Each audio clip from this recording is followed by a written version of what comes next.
All right, we are here with Agent Rachel Luba, also known as Agent Rachel Luba.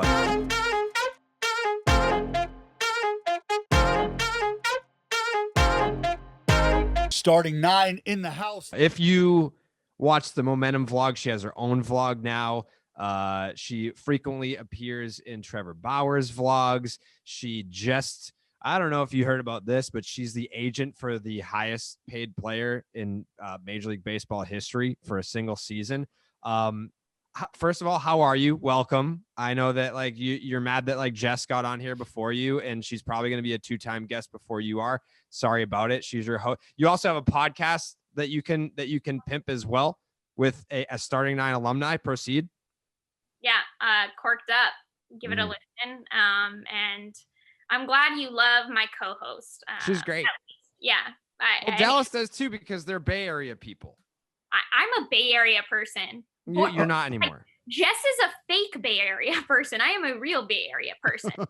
Giants fan. We can get into that. Giants fan. We understand. The first question that I want to ask you is, has your life, because we're probably like a week and change out from the Bauer announcement. Mm-hmm. Has your life gained any sense of normalcy yet? Like, have you returned back to a normal life, or have you just also come to the idea that your life will never be normal again? Yeah, that went away. That went away the minute that you and Trevor Bauer decided to do business together. Normalcy gone out the window. Pretty much. Yeah, nothing's been normal since. Just kind of gone crazier. I've had a chance sort of to breathe a little. But yeah, it's been it only got worse, I think. I saw that someone asked you to sign a baseball. They recognized me and not Bauer, and they yelled out. They saw us from across the street and like waved to kind of get our attention. And so Trevor, waves back.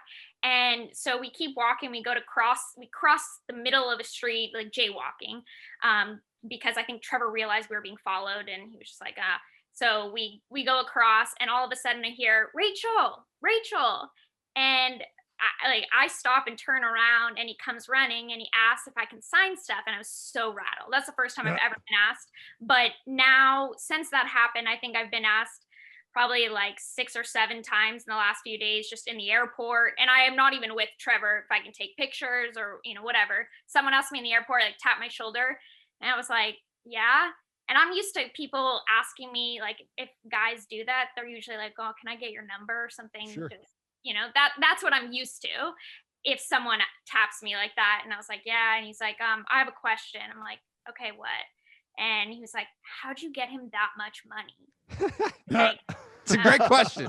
Yeah, it is. It's a great question. But let me ask you this though, because that's not something that's normal, or that's not something that's sought after in your specific line of work in our industry. Yeah. You didn't want to become a player representative. You didn't want to have your own business so that you could sign autographs and be that face in the crowd that everybody can pick out just because. You want your work to stand alone, which it clearly is already going to be doing that. How do you get used to that being something that you specifically deal with for whatever reasons? You're now a part of that autograph pantheon, right? Like you and Boris come to winter meetings. Sorry that you didn't get to experience the winter meetings under this circumstance, because you would be a fucking rock star there. And it does. Like, I feel bad that you don't get to experience that, but you are clearly not missing out. So are you okay with that's how this is going to go? Yeah, I first just need to learn how to sign a baseball. Clean it up. Clean up the John Hancock, please. I don't know what I'm doing with that. I'm used to I've signed leotards before in gymnastics, but that's the extent of it. Yeah, you stretch those guys and you can get them all. Yeah, that's different. Easy. It's different. I can like lay down, like lay my arms down when I'm signing it. But I always, for a while, I've kind of wanted to blend in, because I don't, I know I have a target on my back. I know, whatever, just in the industry. But I've kind of come to the realization that, I'm a female. I've got red hair. Sometimes Jared calls it like purple, but it is purple. he's colorblind clearly. A deep But Auburn. but like I realize that it's going to be really hard for me to blend in at this point. So I'm just kind of embracing the fact that that's not going to happen. But look, it's not like, oh, I didn't ask for this. Like I built a social media platform. I purposely done stuff to make myself stand out because I don't want to, especially there are, women in this industry, but a lot of times they're kind of behind the scenes and they don't get recognition and credit that they probably deserve. And, I've kind of decided to take this, approach where, I'm going to put myself out there. I've kind of learned as a female, in order to not get forgotten about, you have to be bold, like you have to be a little different. So I've brought it on myself too. So, like, if you're a casual baseball fan, the idea that you kind of came out of nowhere could be a common misconception. You did not come out of nowhere. Like you've been building towards this for years. Where exactly does your story in baseball start? Like, where would you say is the starting point, and what experiences did you build for yourself before the ultimate goal of landing the contract with Trevor Bauer? Yeah. People do think like I'm this overnight success, or and I just happened to meet a player who trusted me and was like, sure, do my contract. If it was that easy, and if I was an overnight success, I would have been going on year 11 of being an agent. It started, I was a gymnast at UCLA. I grew up with brothers. Used to being around guys, lived on the same floor as a bunch of UCLA baseball players, and they were they were like my brothers. I love them. And I knew I wanted to work in sports because gymnastics isn't a lifelong career. Your body dies by then, by college. And so I knew I wanted to work in sports, and I was always more interested in the individual athlete, I think, as opposed to being a part of a team, which more people I think like that side of it. So I got the idea of maybe being an agent, and I wanted to do it in one of the big four sports. So baseball, football, hockey, basketball, and kind of just as I got to know baseball players, I was like, why not baseball? And everyone kept telling me, well, if you want to work in baseball, you should be a marketing agent, because like women do that they kill it in that. And I was like, okay, yeah, like I'm sure they do, but why couldn't I do like the baseball contracts? Right. And that part bothered. I never could get a good answer other than, that they were like, oh, marketing, anything, but really the whole big business thing. Yeah. And so I was just, if anyone who knows me well knows that if you ever want me to do something, just tell me I can't do it, or just the opposite, and that's what I'll do. And so one of the first agents that I ever talked to in baseball, I tell the story all the time, but like I went to his office, he kicked his feet up on his desk, kind of leaned back in his chair and just looked at me, and he was like, "You're a girl." And I was like, yeah, no shit. I'm well aware. And we had this like awkward stare. And then I was like, yeah. And he said, well, the reality is that you're not really welcome in this industry. And I was like, okay. Did you at that moment in time, were you taken back? Did you feel like, like, hold on, I've got a moment here that I can seize. I can stand up, walk out of here, say some choice words, and let it be known that I'm now going to be competition? Or you could like just sort of continue along in that conversation. How did you decide to go whichever route you did? I think in the moment when I heard that, so people had told me kind of like, oh, there really aren't women, like the marketing is more what women do. And so when I actually heard somebody say those words, I grew up, my parents never raised me, like there was never, oh, this is what boys do and this is what girls do. It was, you can kind of do whatever. I actually got in trouble for sitting out in PE and like protesting, basically because in middle school they decided to separate girls PE and boys, and it was no longer co-ed, and I was upset because I was like, I can't play sports with, like, I was just, as an athlete, I think I liked playing with the boys. Sure. And so I've never understood this is a boy's role, this is a girl's role. So hearing him say that, I was just like, whoa, people actually really think stuff like this. And so I was just kind of confused. Also, he's like just telling me I'm a girl as if I don't know. Right. And then, I kind of said, yes, I know. And he's like, well, you're not really welcome in the industry. And I think at that point I was like, okay, like, tell me why. Is that all you got for me? And he was like, it's just the reality. He's like, I'm not saying you can't do it, but the reality is it's a boys club. And I was like, okay. I mean, at this point I was just like, okay, this guy is not, this is a waste of time. Sure. So I asked him if, I said, is that it? Like, that's all you got? I'm ready to leave at this point. Right. And he was like, well, look, if you want any credibility at all, like, you, at the very least, you're going to need a law degree. I walked out of there. I remember texting my parents. I was like, I'm going to apply to law school.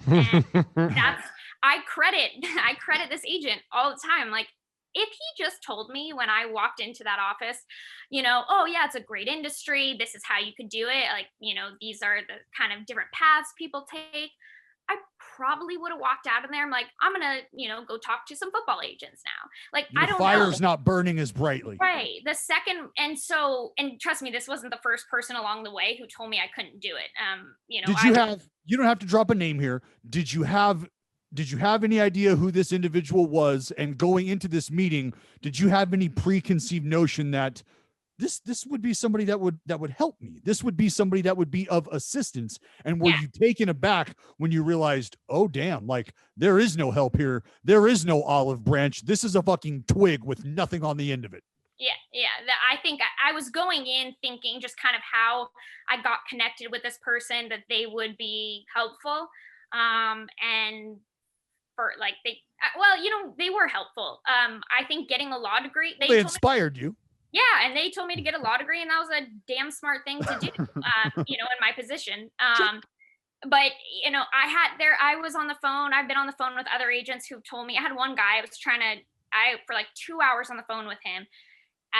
He was basically just telling me how I have no shot in the industry. And as he's telling me this, he literally goes, he's like, look, Rachel, I just Googled you. He goes, I stand by what I said. You have no chance. Maybe if you were like 60 years old with blue hair and like very, very unattractive, maybe. He was like, but no chance. And I mean, so I've heard it all. But ultimately, I think I realized, and Trevor, because he's always been, there's no mold for anything with Trevor. Like, he's always pushing boundaries and all that. And so he never thought it was an issue. He never was like, you can't do it. He's like, yeah, it's going to be a little harder. But he would ask players in the clubhouse, he'd be like, if a female was just as qualified, like, would you let her represent you? And he would, like, most players were like, yeah, I mean, if she was qualified, why not? And then it took me a while, but I kind of realized, I was like, okay, I'm sitting here trying to convince agents to let me into the industry, to give me an opportunity, when, like, they're not even the client. The client's the player. All I got to do is convince a player. So if you're not going to give me a seat at the table, like, I'll just make my own and I'll do this myself. And like, one of the things that, I mean, I knew this because I think you guys told me about it when we were down there in spring last year, but Bauer talked about it on his new vlog, like your business model, how agents will take 4, 5, 6% or whatever. That's not your model. And it was more appealing to him, which was one of the biggest reasons why he chose to go with you. So talk a little bit about the idea to kind of deviate from the norm and how it's worked for you. Yeah, and we are a 10 fingers, 10 toes mathematical podcast. Anything more than that, you start to lose me and Jared and half the listeners. Yeah. We don't have to talk about specific numbers. Trust me. I mean, I'm a lawyer. I'm decently good with numbers for a lawyer, but trust me, Trevor can rattle off numbers, and I'm just like, whoa, like, slow down. Stop it. Yeah, he's actually like, I forget what it was that we were talking about. There was like one night where we were talking about something, and he just rattled off like a math equation in his head, like pulled off like a percentage of something. He does it all the time. I'm like, I need a pen and paper or something. So yeah. I guess to kind of start, the idea kind of began probably just from the sense that everyone was so critical of me and my gender and whether I could do it. And I think it's kind of made me get to this point where, okay, I started being very critical of the industry. Like, what first, if you think I can't do this, right? Because of my gender, all that. Well, one, I'm really gonna like observe this industry, see what you guys do. Why is it that I can't do what I do? And are you guys doing it the best way possible? That was kind of my mindset from the beginning. And then in law school, obviously you kind of get trained as a lawyer, this idea of billable hours. Lawyers, that's how they make their money. They do a service for you and you pay them for that service. That's what they're charging, and that's what they're charging you for. So all of these things kind of culminated into my idea in the end, but you also had the fact that I saw this industry that they said I'm not welcome in. I can't ever be a part of the boys club. I can't go golfing with GMs. They're not going to be my buddy. All of these things, right? I'm not going to be buddy with writers. So I was like, cool, if I can't be buddy with writers, like I'll just go on social media, create my own platform, and I don't need them now. And then if I can't be, buddy with GMs and go golfing with them, well, I started thinking about it and realizing and hearing from players who would talk about on the open market, they in free agency, sometimes they would get an offer from like 5 different teams that was the exact same offer.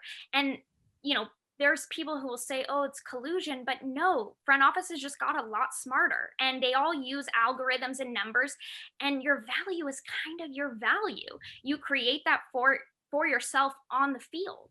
And so I realized, like, okay, well, it's a lot less of an art now and more of just a science. And I don't need to be buddy. Like, these guys are creating their own value more or less. I got to be creative with how I structure a contract and how I maximize that value. And I think if you look at Bauer's contract, you'll see that it was very creative, how we structured it. We were able to maximize his value. But ultimately, if I take any other starting pitcher on the market this offseason, could I have gotten him $40 million in a season? No. Like, Trevor got himself that.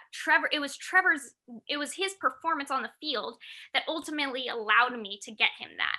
But he created that. He created that value himself. And so this idea of a player or an agent is getting to profit, like their services are way more valuable because of the player's performance that created a surplus of value. Why should the agent bring home 17 million in a contract when he did maybe just as much, if not more, work for the guy who made $1 million in a contract, right? The service that you provide is what the player should be paying for, not the value they created themselves on the field. So I started, kind of thinking about that. And then also just the incentive. I know a lot of players. I saw them, they'd tell me they were locked into a contract and they were like, look, it's really hard to get my agent on the phone. Because the agent makes their money the day you sign that contract. You can leave the very next day and they've locked in the entire commission. So the incentive for them to go above and beyond and provide all of these services that they advertise to provide, it ends up not really being there once they've made their money. So to me, this seemed like a way to also align incentives. I have incentive to go do work because that's how I get paid. And ultimately, I mean, someone like Bauer, there's a chance he might end up paying like 5% of his contract.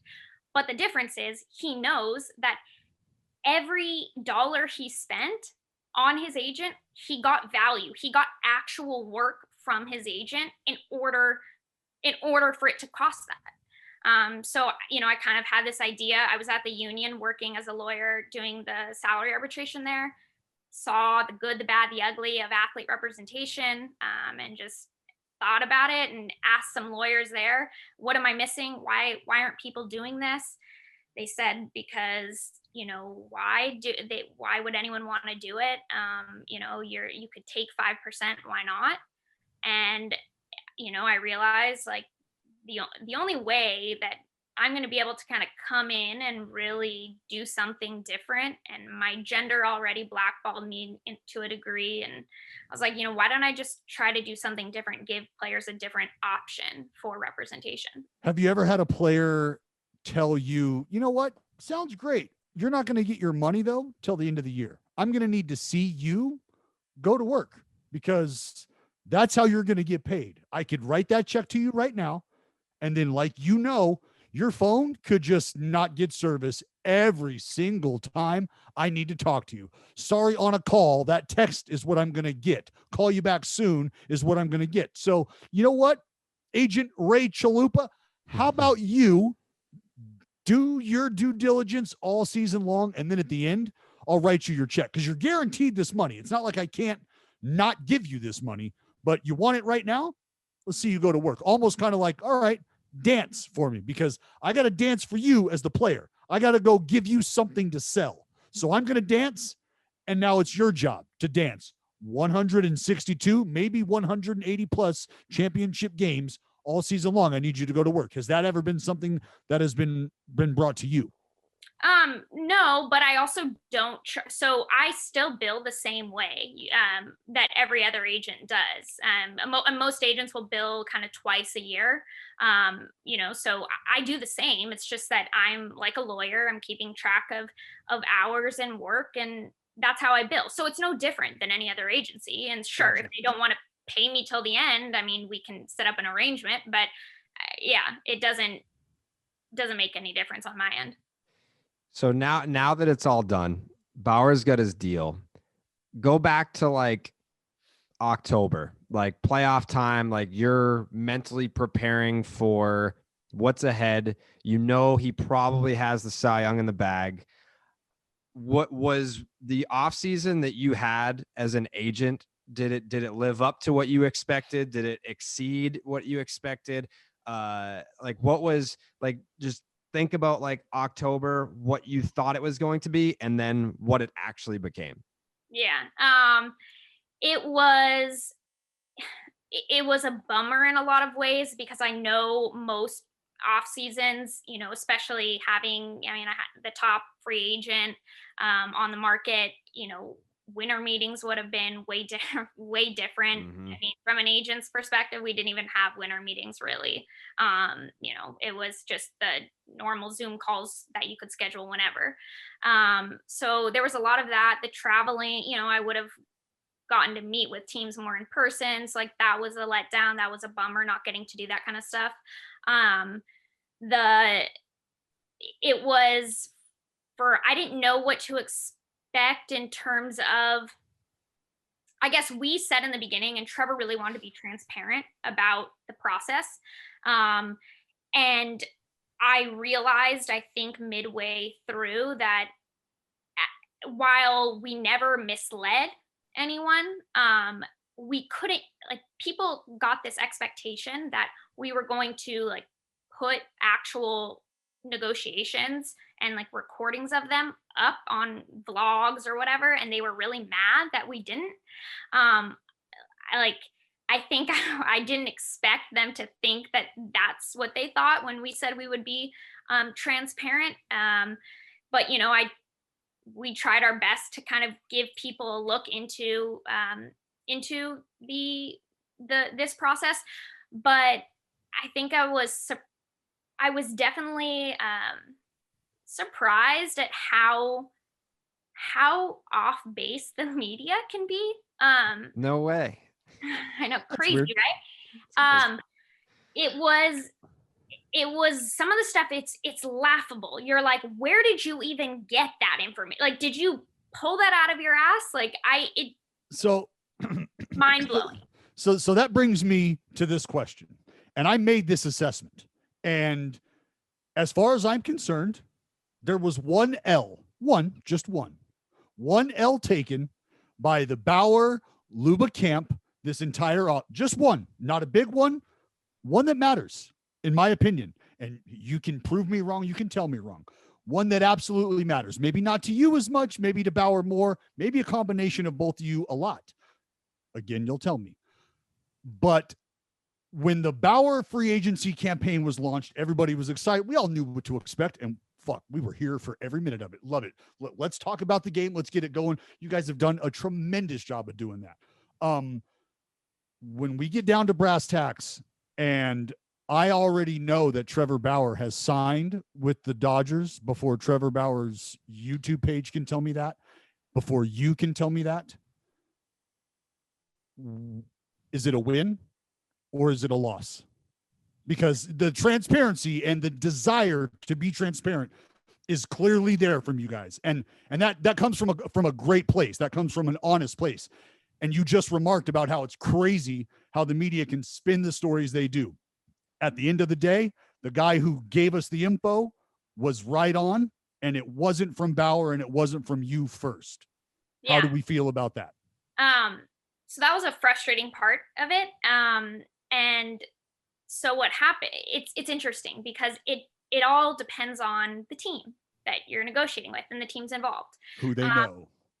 So if you notice, there were no rumors about any of the money when it came to the Dodgers. Zero rumors about it. That's not because like there were never numbers thrown around. There were, but it was expressed to the team. It was very important to Trevor that this was kept, it just within the negotiation, and Trevor could announce it. It was on the other end, with some of the other teams that we were negotiating with, every time there would be any sort of call, there would be leaks in the media, and they were a little off on the numbers. It was never quite. It was always a little lower Sure. than what was actually talked about. But there was a rumor that there was even a deadline. There was no deadline, just to be clear. There was I don't know where that came. That was weird.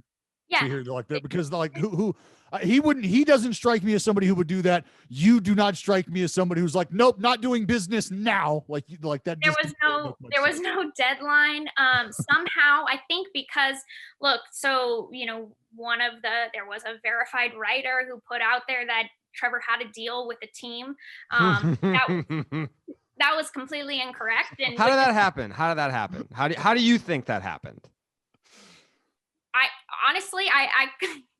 I have called a couple writers that I'm good friends with, and I'm like, what happened?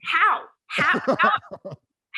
Like, where do you get this information? And so I thought it was unfair to the other team that we were negotiating with. So I sent out a tweet and it said down to 2. That's literally like my probably best performing tweet ever. But I wanted to make it clear, like there's no deal. And yet it's funny because no matter what I say or what Bauer says, somehow people think that if it comes from the media, like it's gospel, it's the truth. That's what I love about you. That's what I love about you, though, is because there's no other agent out there that's firing that kind of shit off, that's putting those fires out, right? And that's what I love. That's what I try to do, and it's been important. And I know, like, my clients are appreciative of it because a lot of times they felt up until this point that they were at the mercy of whatever a writer wants to put out about them, because it's hard for, sometimes to defend yourself. Like they could try to defend themselves, but, and then it just looks like you're defending yourself. But, I can sit there, and if a writer wants to put out incorrect information, like I will correct you if, if I feel the need, it needs to be corrected. So I have no idea what happened there. And then I think everyone knew, okay, now it's down to 2. It's probably going to happen soon. And then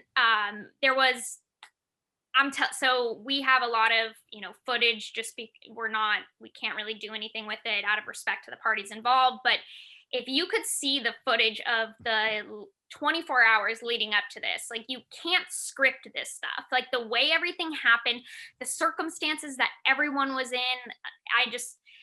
it's incredible. But and then I woke up at I was up till 3 negotiating that night before, had to be up at 6 a.m. for another call. I it was, I saw that there's a deadline and people are texting me like, are you going to make the deadline? I'm like, there's no deadline, like chill. Right. What was the most pressure packed, like precarious position that anybody was in that you can share with us that you're just like, imagine finding yourself in this spot? Bananas. I can't believe that we were. I mean, a lot of the way the whole thing played out in the end, it wasn't, I can tell you this, and I was talking to Jess about this on the podcast the other day. The way that the media and that people think the strategy went down, the negotiations, everything, the narrative that's out there, I can tell you it's all, y'all are off base. You're wrong. You're very wrong. It got down, I'll be honest with you. When Trevor, so we were on the calls and it was literally like, okay, I'm on the phone with this person. Hold on one sec. This person's calling. Put that person on hold. Answer this for like 5 hours. Okay, I'm looping you in. Like, hold on. Okay, this person's calling. I'll call you back. Like, that's what it was. And it got to a point, well, I started getting screenshots at one point of a link tree thing with the LFG, what is it? LFGM merge or something. Yep. And I'm dealing with, I don't have any like say, control, or anything to do with that stuff. That's all Trevor's marketing. But we're dealing with this, and I'm getting screenshots of this, and I'm thinking it's someone photoshopped like, a tweet, right? Mm-hmm.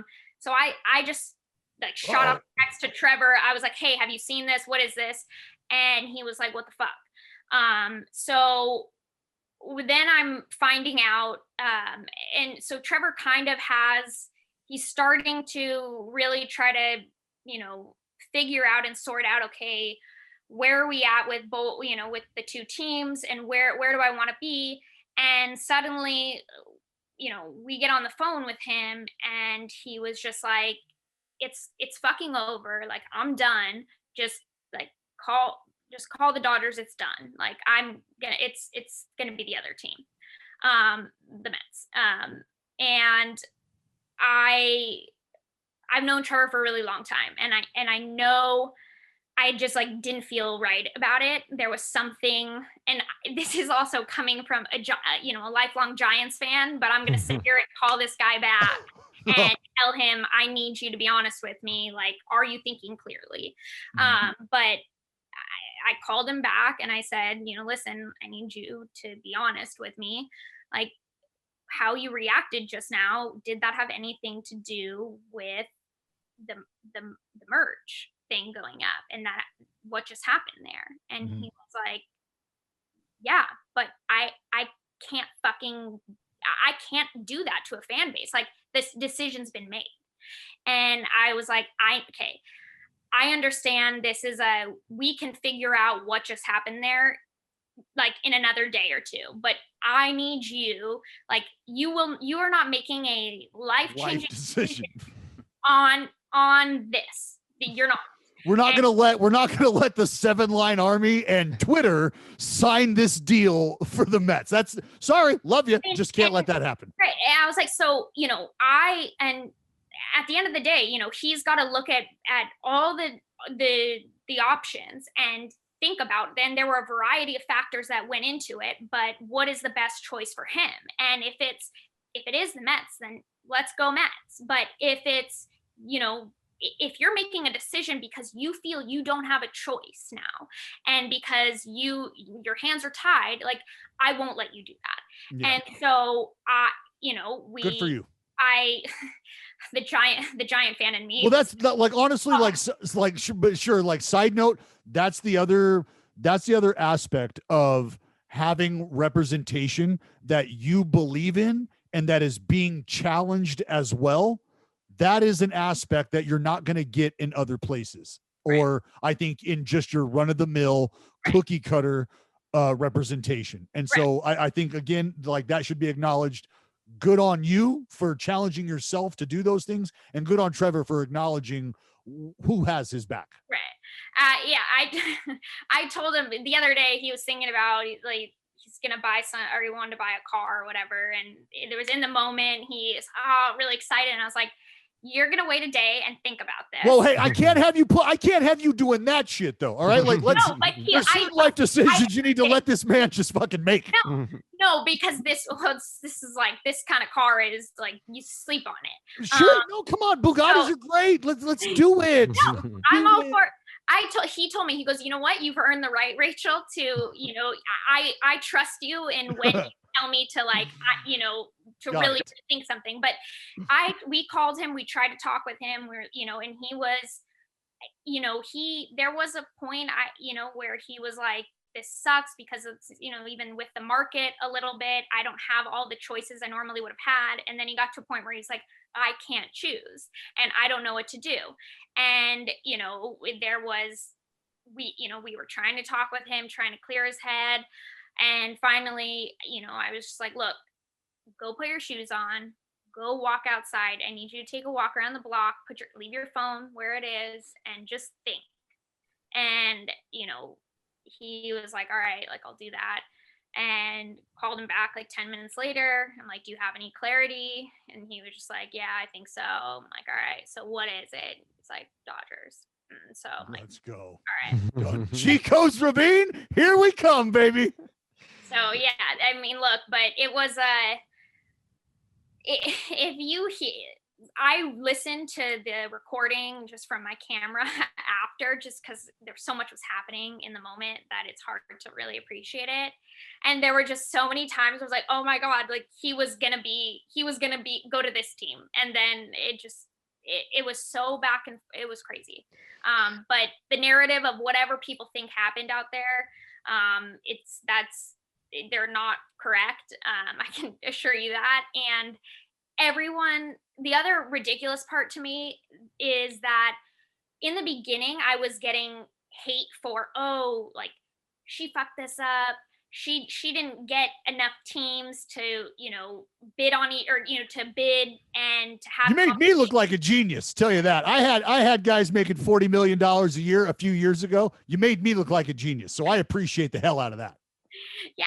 But I got shit for that. And then suddenly everyone is like, people are telling me I have no integrity. I'm a horrible agent. No one's gonna ever do work with me because of how I used a team. And I'm like, you do realize, like, I know I just did my job. I negotiated. That's what we're here for. Right. But I don't know if it's because negotiations and free agencies don't really play out this much in the media that people don't understand, but this is what an agent does. Right. It's just it's foreign to them, creating that leverage. Like if they're not used to that, that's not something that's in their everyday lives. Creating that leverage, playing one against the other, they don't understand.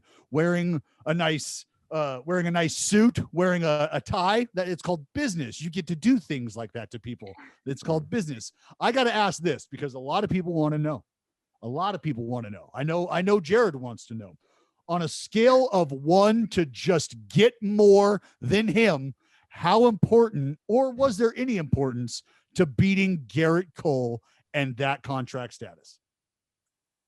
It was important because I mean, the next highest guys with their AAVs, which one of them won a Cy Young going into that free agency? Which one of them won a Cy Young at all? I look at it, and it wasn't just like out of, my ego, I got to beat them. It was on a shorter deal. This is your value. How can you say that on a short-term deal, not only does a team not have to pay Trevor for those back end years, now they also can, they can go spend money elsewhere. And there's so much value, like the opportunity cost of having to pay someone for all those years. That's a lot of value right there. So if I'm going to take a shorter term deal, if my client is going to take on that risk, he's worth more. To be honest with you, I had my analyst, we created a whole algorithm to basically figure out, and there were a lot of factors that, we had to tweaks and adjustments we had to make to figure out what is a guy like Garrett Cole's 1 year value. If he did a 1 year deal, what would it have been? And I mean, we were able to kind of come up with that number. I can tell you, no team can afford that for a year. That's the reality, but it's the same with Trevor. And so it was, look, if this guy's going to take a shorter term deal, like his value is more. I mean, you can't argue it's not. Nope. And there's a ton of like Twitter GMs that think they know his value and, oh, his value's not this, and they're like, you're a genius for getting that contract. I'm like, I mean, thank you, sure, I'll take the credit, but they clearly don't understand how evaluation works. And Well, it's a like you've said though, it's a beautiful marriage between his production and your forward thinking, and both of your willingness to think outside of the conventional box that representation player agent relationships have been put in for so long and have existed in for so long, with the exception of a slight sliding scale in percentages taken from the top notch guy in the game to your basic level entry guy. That's really the only difference. Yeah, well, and there was no teams had a hard time even really wrapping their head around, like, he wants a shorter term, because we got offer, they were used to, and they were thinking bigger deals, longer deals. And people think that, oh, suddenly he won Cy Young and now he wants a long-term deal. There was certain people, writers ish, if you can call them that, tweeting stuff about it. And I can tell you his stance never changed on it. The only difference is he wanted 1-year deals. He was open to all sorts of structures, but ultimately he wanted the 1-year deal. And we convinced him, we were like, well, what if we can get you 3 1-year deals? Like, would that be okay? And that's what we did. We got him 3. So I need you to go with the word opt in, because if it's truly his decision, then it's his decision to opt in, not opt out, right? Yes. Okay. So he gets, but yeah, every year, and that was, let me tell you, there was no getting around that. He would not take a deal that did not have the opt in, or whatever, Sure. however you want to phrase it, every season. That was the only way that a deal was going to get done. And we were also told that, Dodgers don't do that. But look, I think, we got creative. He was willing to, he was willing to work with the team too. He understands, he wants them to be able to put a team behind him as well. So what's the best way to do it? And so we got creative with how we structured it. But every year he gets the choice, and he wants to be happy. To him, there's nothing more, I think, suffocating than telling him he's going to be locked up somewhere for 10 years, 12, 13, 14. He'd go crazy. Like, Trevor can't do that kind of commitment, at least like not right now. He looks at it, he's like, he's 30, but how do I know what I want? What if I have a family? Like, how do I know where I want to be? When the organization changes over, the front office, those things change over frequently. What if there's a whole new front office that I don't like? What if we're going through a rebuild? Like, I don't want to commit to something like that. And for all he knows, he'll re-sign with the same team for his entire career. He just wants the opportunity to have that choice. Right, which makes a ton of sense. And like, obviously it came down to the Mets and the Dodgers in the end, but you don't have to name teams, or obviously, but at the start of the offseason, did he have like a list of preferred teams that he would want to sign with? Like, he was just like, find me the best deal. Like, he was everyone kept asking that. Everyone's like, but are there certain places? And I would ask him, I'm like, Trevor, when you're just thinking about, even this last season, and, I think about, where am I going to be in a year, right? And I think about location, why, like, just people, I think most people kind of like to at least think about things, and, oh, what would it be like? Where am I going to be? I was like, where did you see yourself? You had to have known that, okay, come next year, you're not going to be on the same team. Where did you, like, when you thought about next season, did you ever place yourself in any certain team? He's like, no, just on the mound. I'm like, all right. So literally there's nowhere. And he was like, maybe at a time I thought maybe I'll just re-sign with the Reds, because he was really happy there. He loved being with that organization, and he was happy. So he was like, I think I just maybe thought of that, but other than that, he didn't. He looks at it as like I can do 1 year anywhere. So I'm not gonna sit here and be like, he doesn't love like huge cities, but he's like, I can do a big city. Like, I'm not committing my entire life to it. Do you find that organizations are valuing the long-term deal maybe more so when it comes to dealing with individuals of Trevor's status more than they should be? Like almost how there's no issue giving Fernando Tatis Jr. tenure, right? He's getting his 10 years. They've handed him his 10 years. Trevor Bauer doesn't need to be handed 10 years. That's happening. Do you think that organizations are valuing that aspect of what they're offering or overvaluing that more so today when we think about the kind of money that individuals are netting when they're signing earlier, when they're, like through arbitration, some of those deals, like Mookie Betts, like his money was what it was. Offering him 10 years in the big leagues wasn't anything special to him. That was going to happen regardless. He had made the money. So now it's about coming correct on the dollars and the years combined. Only a certain amount of individuals can leverage that.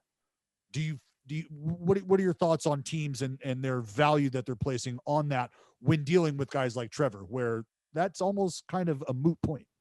Yeah, I mean, I think teams in general, I think they kind of like this idea of, I don't think they love the idea of having to lock in a guy, even you're paying a guy like Garrett Cole, what Garrett Cole got. It's not because I don't think they necessarily think he's going to be worth all of that on the back end, right? But they're doing it because they want him, in his prime years, and it's usually the player that wants the long-term value of it. I think teams are very fascinated with the idea of, these high-end guys. I mean, I heard rumors, but I don't know what happened exactly, and who knows. But that the Dodgers were wanting to do something similar with Harper, with this, higher AAV but shorter deal. I think there's definitely going to be, more of a shift towards that, because to pay a guy on these huge deals, for in their late 30s is, getting close to 40. Doesn't always make the most sense. But I think you're also, some players, would rather the longer deals. I think usually there are very few players I think that like to take risks the way that Trevor does. I will say, I have the utmost respect for like Lindor, because I know, he was presented several times the opportunity to sign an extension. Just like, I mean, we saw Tatis signed his extension early on. Totally understand why someone would take that. But if you want to bet on yourself, like Lindor is going to end up, I think, he's going to have more money in the end. He's going to make more because he waited out the process and he's getting paid along the way.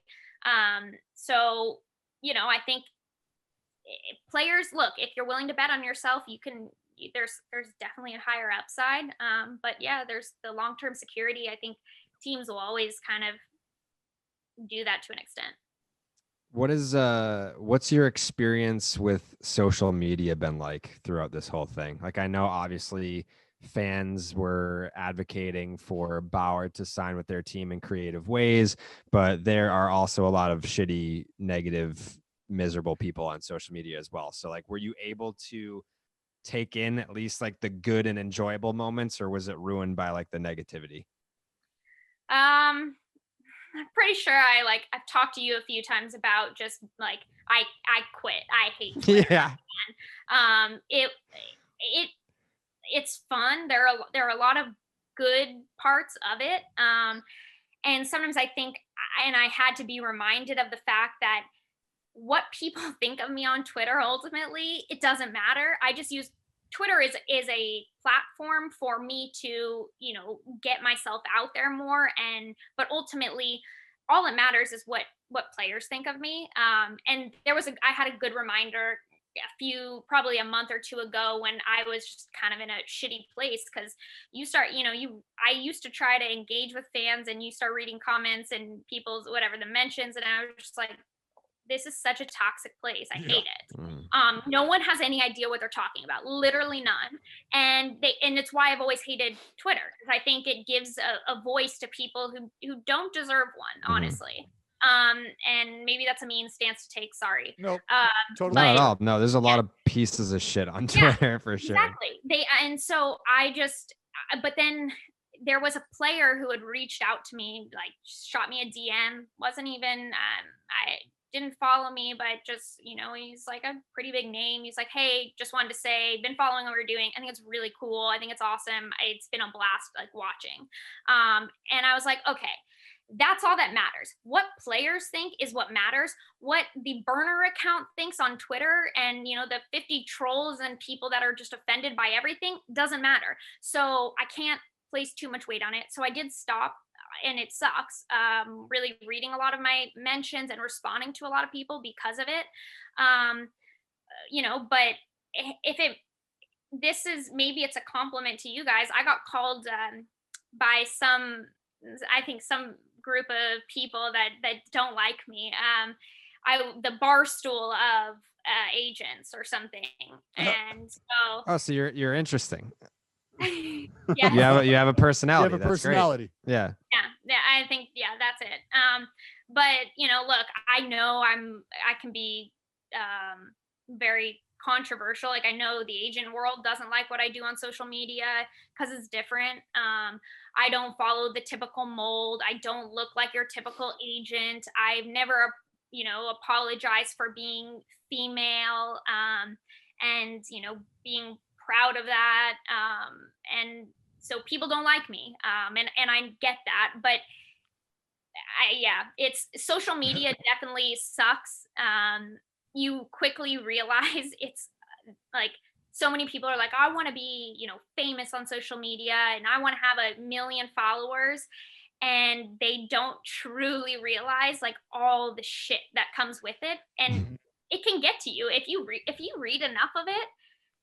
I don't care. Like, don't do that to yourself. Yeah, it's not worth. It's hard to not let it somewhat get to you. My brain has like calluses on it. Like, if like it definitely used to bother me a lot, and then it just got to the point where like I don't feel anything at all. Like, I can read the most. Like, when I wake up in the morning, the first thing I do is read my Twitter mentions. So like, I'm immediately exposed to like, you're a piece of shit, fuck you, die, kill yourself.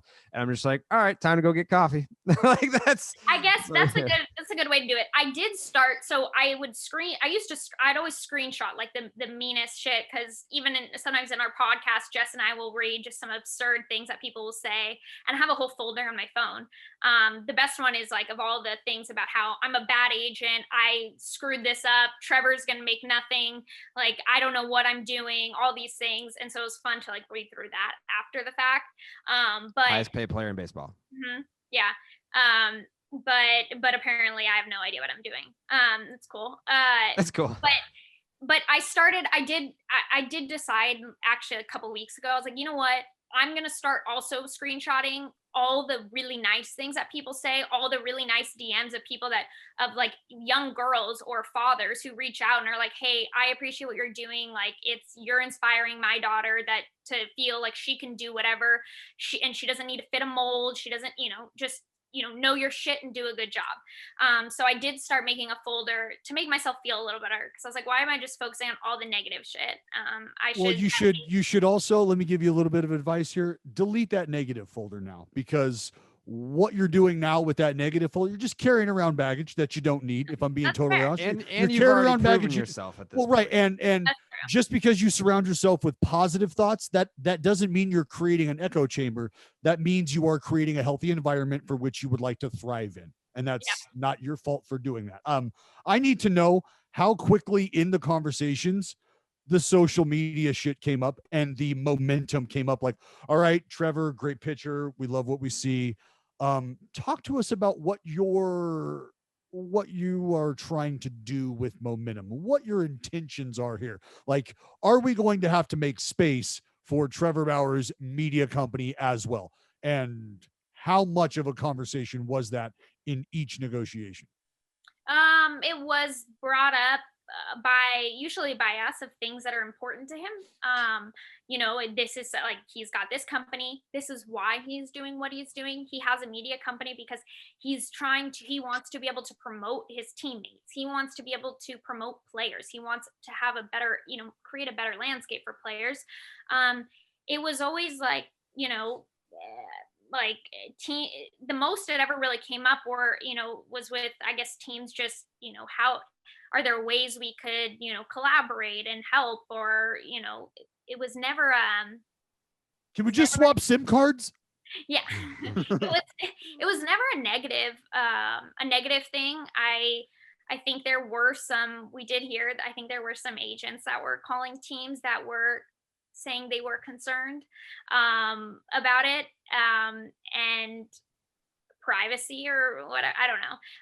Trevor is super respectful of, everyone, that all his teammates that are on his vlogs, they know they want to be on the vlog. Right.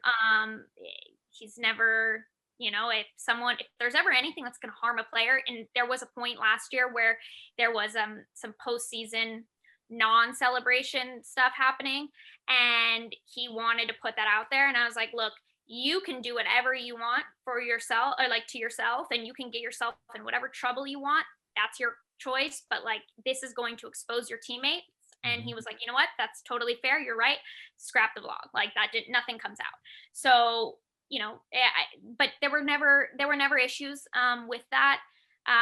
People did try to, towards the end, create some issues about him on social media and how he uses Twitter. I think that was I think teams, they did very thorough vetting, and they saw that it was, Trevor defends himself. He will respond to people, but I think that this idea that he targets like females was, Right. I mean, if anyone who just reads through his social media will see really quickly that he doesn't, and it never has anything to do with it. Just someone comes at him, he defends himself. Right. I mean, the whole thing was bullshit. Like, I'll just say it for you. The whole thing was bullshit, that like Trevor Bauer just signed with the Dodgers, and then like people during his press conference are like, yeah, but you harass women online. It's like, no. He's just on Twitter clapping back at people that chirp at him. And I had the same, I told you, I had the same thing happen to me last summer when there was like a girl that tweeted like, Jared Carrabis is an asshole, blah, blah, blah. And her header was "be kind to people."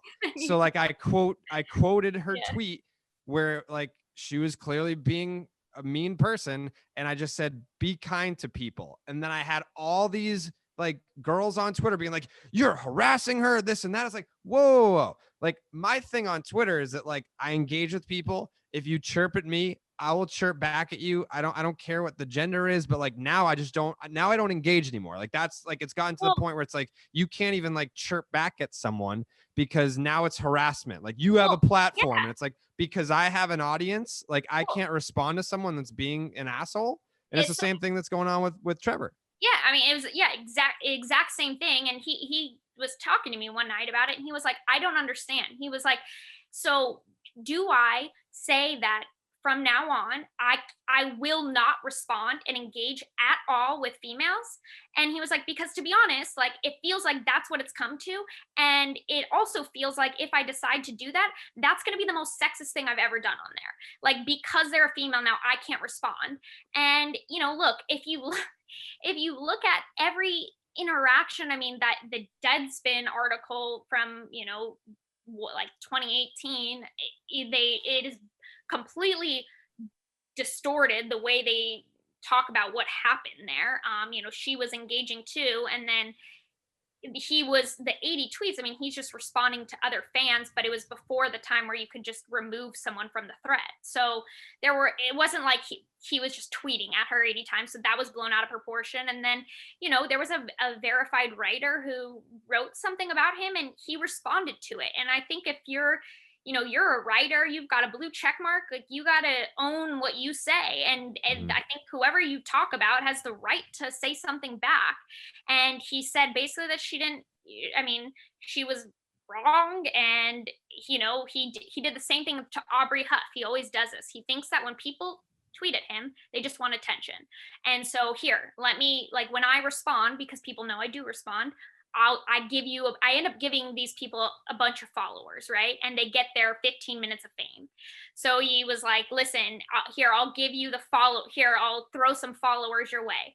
He said it to Aubrey Huff. Aubrey Huff literally responded. We screenshot it. And he was like, the fact that you just said, I'll throw followers your way just shows all you care about is your brand and social media and your following.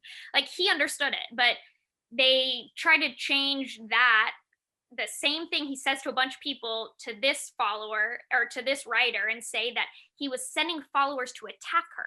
And he was like, why would I ever, no, that's not what I was doing. But then there were some writers who told us that he is responsible for what his followers do. And I think that's a really unfair burden to put on people. Wild. You're not you're not in control of what other people say. But you'd be surprised how there were several big writers we were on the phone with, who literally, you could tell each and every one of them, you are all idiots. Yeah. All of you. That's where, and so it sucks. It was, Trevor, he does more, I think, for women in sports than he puts his money where his mouth is. He does more. He's more supportive, than probably anyone else in the game, but he gets, in trouble because he has a voice on Twitter and because he engages with people. And so, were teams concerned about it? No. Were they concerned about because if you really look at it and you don't just want to be sensitive and upset about everything and try to find a problem, if you just objectively look at it, he didn't do it. He's responding to people who come at him. He's defending himself, and he has an opinion about things, and you don't have to agree with his opinion, but he's allowed to. It's America. You're allowed to have an opinion. And so that's the worst thing he's done in life. Yeah, it was such bullshit. I didn't watch the press conference live, but when I heard about it, I was like, are we fucking kidding me with this? Dude just signed this huge contract. He's joining the defending World Series champions. They have a mega rotation, and you stood in line to ask a question about Twitter. Get a fucking life. I didn't think it was going to be that many questions. It was absurd. That's yeah. bananas. I honestly, you know what I think it was? It was when everyone was talking about, oh yeah, no, Trevor went to the Dodgers, and the media in LA, they're a bunch of pussies instead of the big bad New York media. So we're not pussies. We'll show you day one. We'll show you. That's a fair point. Everyone was saying that, he couldn't handle the New York media. I'm like, I don't think the New York media could handle Bauer. But trust me, he would have been fine. But the LA, I guess they tried to look all big and bad and tough, and ultimately I just think they wasted their time and everyone else's. Yeah, for sure. We don't want to waste any more of your time, because I know that you pushed a call to be here for us, because I know Dallas has to go do his card show. Agent Rachel Luba has to jump on her phone calls, and I'm going to go take a bubble bath. So thank you. How do you think your debut went? You tell me. Well, I'll tell you right I after think this, for an hour, this flew by. Yeah, and right after you answer the last question that we ask each and every one of our guests, I can evaluate how our time together. You didn't warn me about this, and I don't listen to your podcast, so I don't believe that for a second. Anyways, do you have a preference in time machines? If you were to go back in time and you were given the option, here behind door number 1 is a hot tub time machine, or behind door number 2 it's is a regular ass time machine. Like a regular time machine, but a hot tub time machine complicates one things. Of the two. Would you rather just be in like a regular time machine? You know what you're getting. There could be if you get in a hot tub time machine, there's a decent chance you don't come back. Not they haven't worked out the kinks with the hot tub time machine. You want the best, don't you? You want a standard, I know what I'm getting time machine. So what do you say? What do you got? Hot tub. Yeah! Boom! Thanks for coming out. So you, my friend, Agent Rachel Luba, have just jumped in your hot tub time machine It's a regular and time traveled machine. back into any moment in Next baseball history. What is it and why? Any moment in baseball history. Any Yeah. moment in baseball you can history be there. ever. You can be there, witnessing it unfold right like, there. 6504 when Jared Carrabis threw a no-hitter against Revere All-Star team, 13 strikeouts. Some have said 5/9/10 Mother's Day. Just any moment in your It's up to you. brain, no. Mm-hmm. I think I would want to have been at the game where Amir Garrett threw down his glove and decided to take on the entire Pittsburgh. Yes. Have we gotten that one yet? Nope. That's the first one. Yeah. Because like I've heard I know you guys have too, like the actual, like the story of how everything played out. And Yeah, we have a podcast from both sides. I think it's the funniest. I think it's hysterical. I would have loved to just witness just the disaster of that entire inning, and then it culminate in that. By the way, Amir Garrett gives absolutely no fucks. And it was like over the weekend, this past weekend, I think, like he was answering questions on Instagram, and it was like, was there anyone that you'd want to fight or something? And he just straight up name dropped Trevor Williams. He's like, yeah, I'd fight that dude. His name, like honestly, like it's not like most people be like, yeah, you know who it might be, or yeah, there's a guy that might be in this organization. Like he's with the Cubs now, right? But no, he was just like, no, I'd fight Trevor Williams. It's incredible. Yeah, his level of zero fucks given it's admirable. Yeah. I told Jared when before we even walked into his uncle's house last year at in spring training, I told him, I'm telling you right now, dude, this is the fucking the most excited I've ever been for an interview. I know I'm gonna love this interview. Just strap in. And the minute we walked in, it was go time. It was fucking amazing. I bet. It was amazing. Well, thank you for your time. Yep. Appreciate you. Thanks for having me finally. Appreciate it. Yeah, I'm honored. She's been spiteful because of Jessica Kleinschmidt being on she was on like before 100, wasn't she? Klein says Klein saw us as an OG. Yeah. By the way, see, look, my sweater is kind of picking up the green screen. Yeah. Oh, it is. Good Yeah. job. Yeah. What a note to end on. Wrong. Correct. Yeah. No, that'll be edited out. Don't worry. No, it won't. No, it won't be. We're gonna have you on again very soon. Well, I'm sure. It's fine. You don't have to believe us. Just for that word, you're gonna make you wait an extra year. I'm used to it. See how that opt-out goes. Yeah.